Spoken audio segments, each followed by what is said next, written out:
Marroo bira dhufanii bar Jaawarii isin hin fedhu. Namni ABO dhabamsiisuu barbaadu Jaawar Maammadii bar tokkoffaan jedhanii. Bar PP dhaabee Jaawar bira dhaqanii bar marroon sijjeesuu barbaadu. Wallaggaatun harkaatii hin feetu musliman jaalatu. Ati waan muslima taateef si jibbani. Nama Jaawar yaadu fakkaatanii.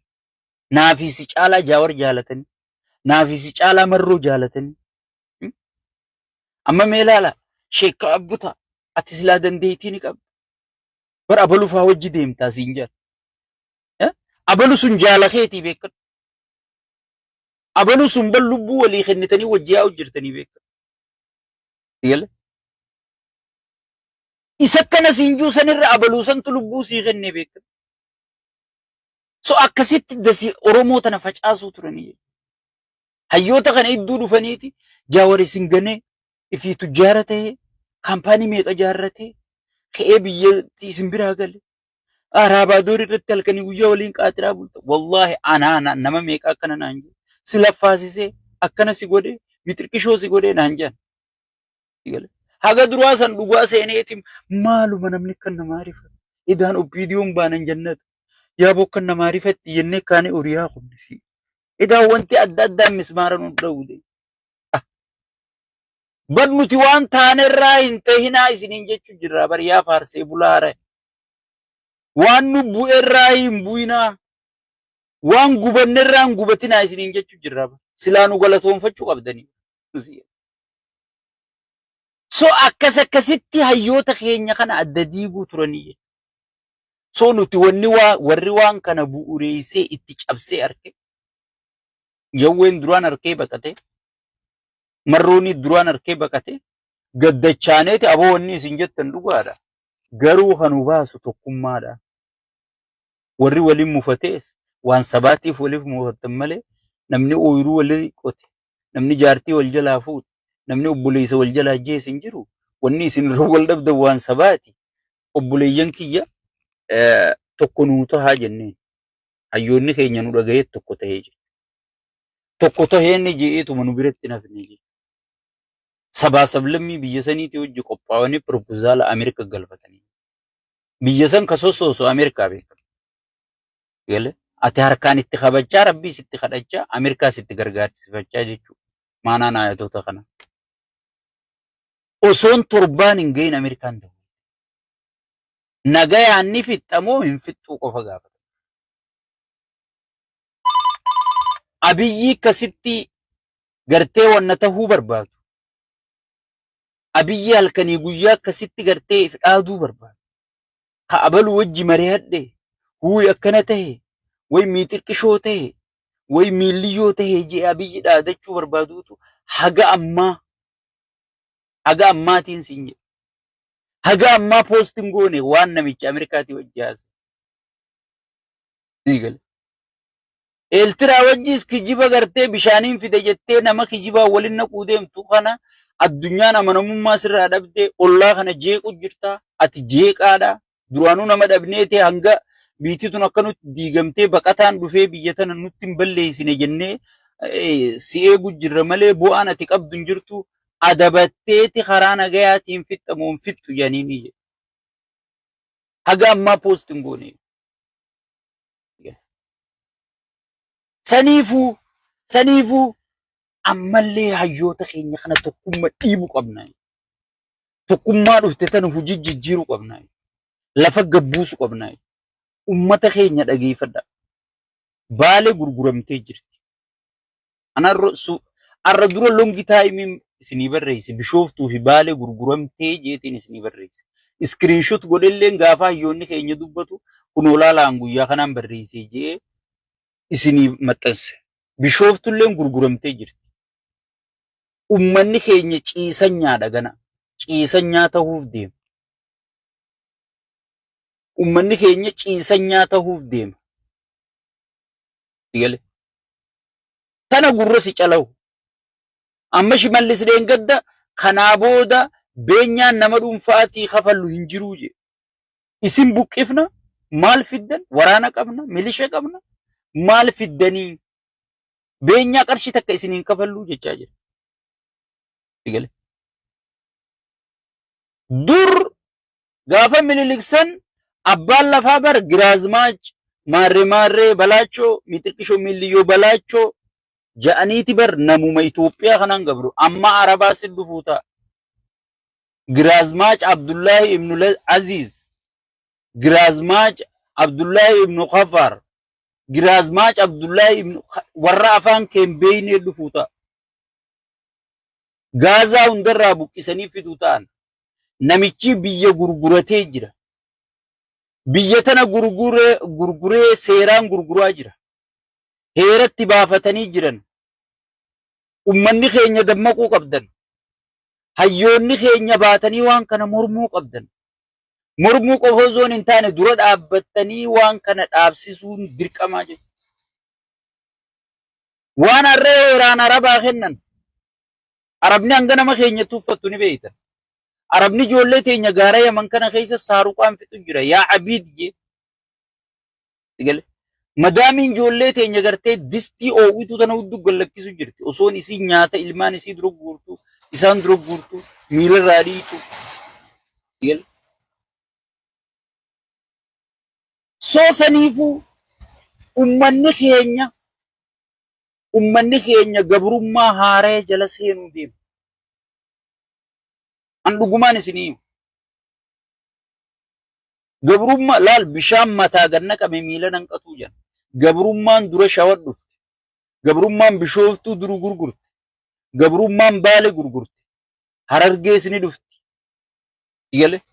Wallaggaas ni dhufti. Walloos ni dhufti. Karaa hanqattuun qabdu.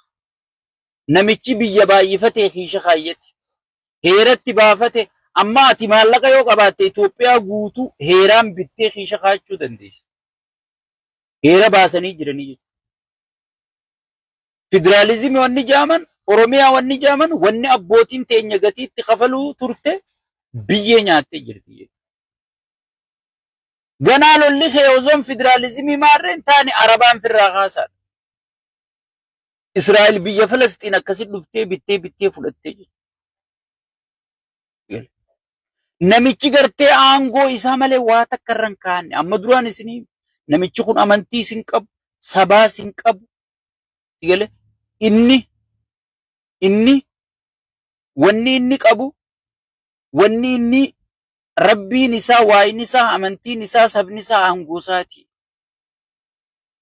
Oromoo immoo ani ilma keessan wanni juuf ummata guddaadha. Ummata yoo lole gartee firra loluu danda'u ummata istiraatejii bakka bareeddurra jiru.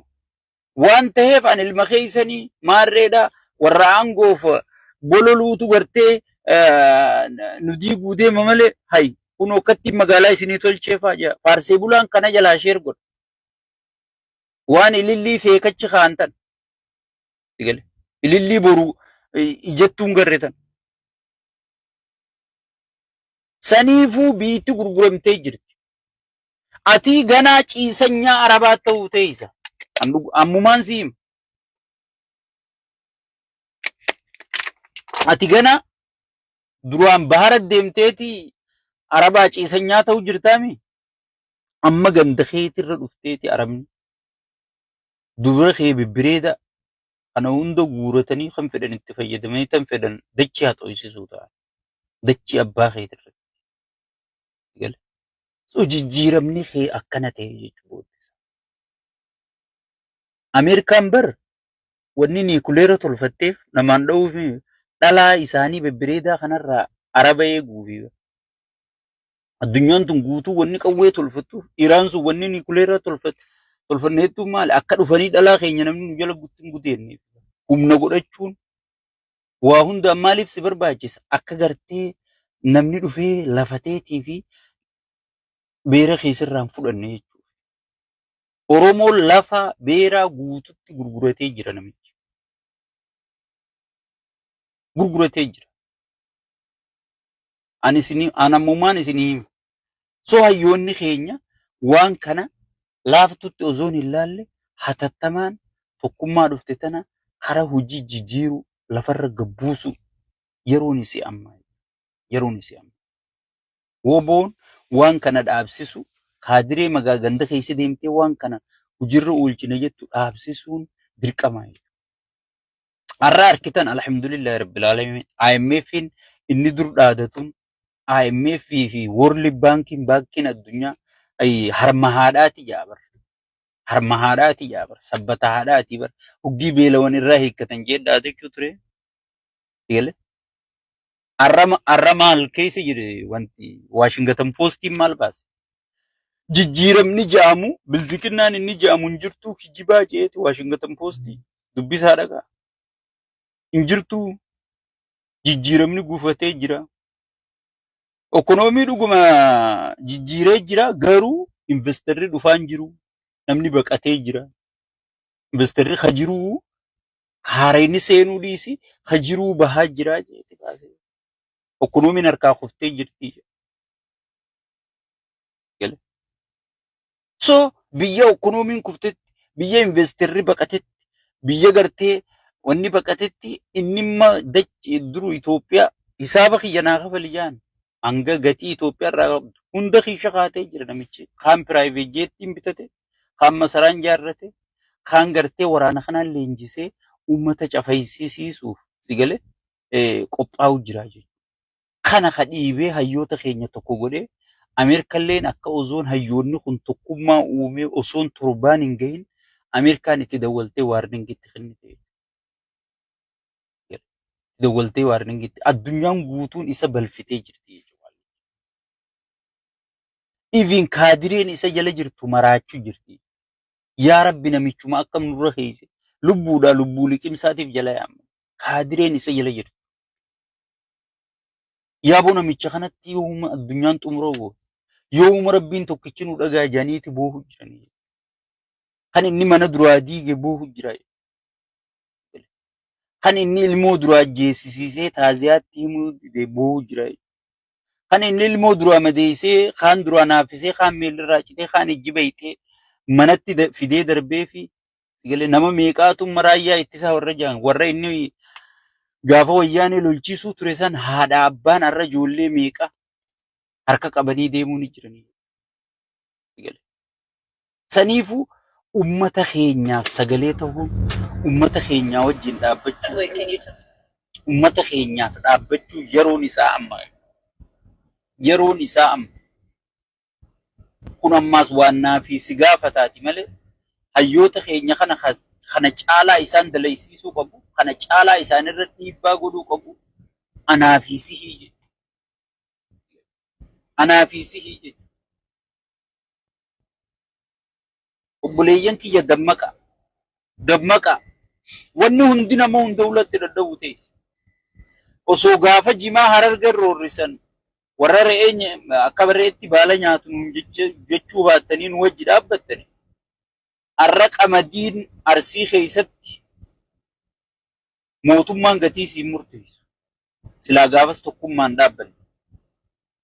Osoo gaafa san harargee bira dhaabbattanii har'a warqiin wallagga keessaa bilaashi qotamee karaa seera alaatiin arabni akka fedhe baasee qabeenya keenyatti hin taphatu jedhu.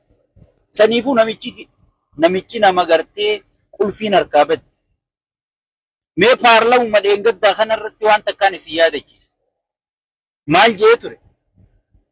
Baandaa sodaanneeti gaazadhoo isaan baasu jirraa jee. Mee makiinaa gurguddaa waan gaazaa fe'ee deemu kana ummanni dillisuun ijaan hin argu. Moodachuma jalaa ol baasa makiinaa saniis. Bombaa gurguddaa makiinota bombaa gurguddaa fe'ee deemu kana. Maashina guddaa gaaza qotu kana. Ummanni kun toora san hin jiru hin argu. Namicha gartee waan akkanaaf haasa'u jedhu. Namicha fireenni siyaasaa harkaa bahe. Fireenni siyaasaa harkaa bahee jira. Obboleeyyan kiyya. Makiinaan fireenni harkaa bahe egaa mana mukan jettu, dhagan jettu, maalin jettu hundarra baatee caccabsitii jedhu. Saniifuu qaallicha fireenni siyaasaa harkaa bahee jira. Addunyaan guutuun badhaadhina inni itti kijibuu ture IMF irraa eegali. Addunyaan guutuun lakkii wanni ati godhaa jirtu hundinuu waan kijibaati waan manaamaati jettee jirti. Amma kunoo IMF maallaqa piriinti godheetti dhoo isaan naqu jireenyi. paaspoortii wanta paaspoortii Itoophiyaa kana duraan Dubaayii tolcha. An gaafa inni maashina paaspoortiin bitadhaa wallahi gaafa paaspoortiin bita jee inni maashina galchuun maallaqa tolchuu deema jee isiniim. Akkasuma maallaqa heeraan alaa kan naashinaal baankiin hin beekne halkan kana guutuu maallaqa piriinti godheeti baankii naqaa bula jansi. IMFin kanarra dhaqqabeeti manaajara jijjiirii puuppii kee kana akka feetetti maallaqa seera alaa naqu jirtu kana. Addunyaan hoggii maallaqa piriinti gootu naashinaal baankiin beeku qabdi maallaqa meeqa piriinti goota. Inni halkan guutuu tana bula sigal. Wanni itti maallaqni Itoophiyaa gabbu'e, wanni itti maallaqni Itoophiyaa rakishe, wanni itti maallaqni Itoophiyaa gatii dhabe. Maallaqni seera akka guutu wanni bittu hin jirtu.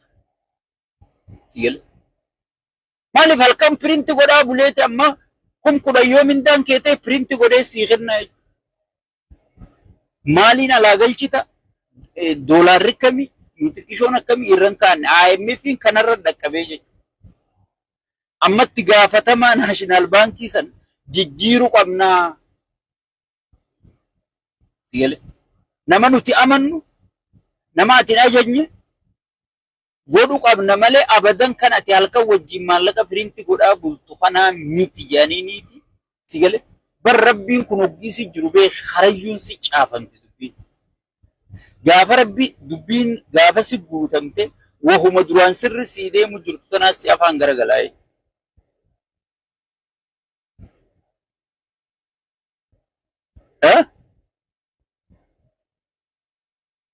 Sigale gaafas teedhumatti gaafa distiin teeshuumoo fixatte wahuma dur gartee akka wanni kanatti ati wanna gootuutu si afaan as garagalaa'e.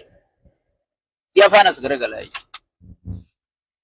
Saniifuu ummanni keenya waan badee wajjin badina. Hayyoonni keenya ka biyya jirtan waan badee wajjin badina. Kaabineen teenya tachi keessa jirtan waan badee wajjin badina.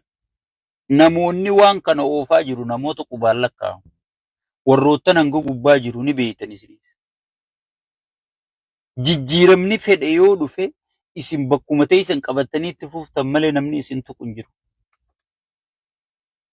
Warri harka dhiigaa sigale warri harka dhiigaa kan itti gaafatamummaan irra mirkanooytu warra hanga kurnan sanii ni beektan isinu. Sigale saniifuu nyaadhu karaa fira keetii garagarii liqimsii jedha. Laal hoggi ajajni isin dhufe ummata keessanirraa harka ol fuudha. Keessattuu milishaan faana.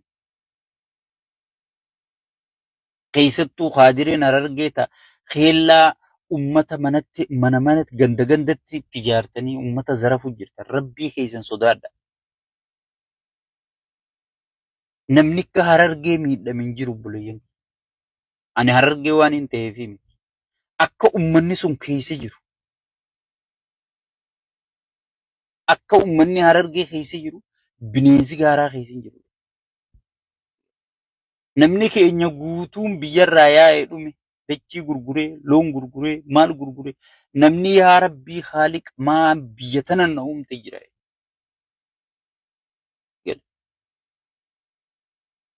Waan hin taane fidanii irra naqani. Waan beekumsa qabne fidanii irra naqani. Waan jiidha uummataa hin qabne fidanii irra naqani.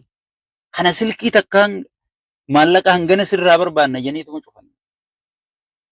Gandatti maallaqa hangana baasaa buusii milishaa, baasaa buusii huccuu milishaa, baasaa buusii nyaata milishaa, raayyaa ittisaa, miitirqishoo, miilliyyoo asi keessaa dha'u jiran qotee bulaa keenya. Wallahi.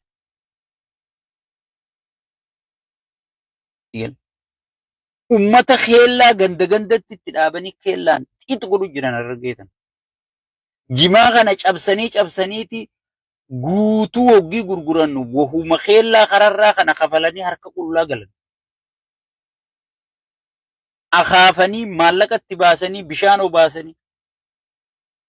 Waan bishaaniin obaasan sanuu waan firraa kafalan dhabanii liqii fuudhanii san kafalan takka horii tokkicha dura dhaabbatu re'etti takkitti mooraa keessaa mar'attu gurguraniiti waan san kafalaa jiran uummanni Harargee. Eegale.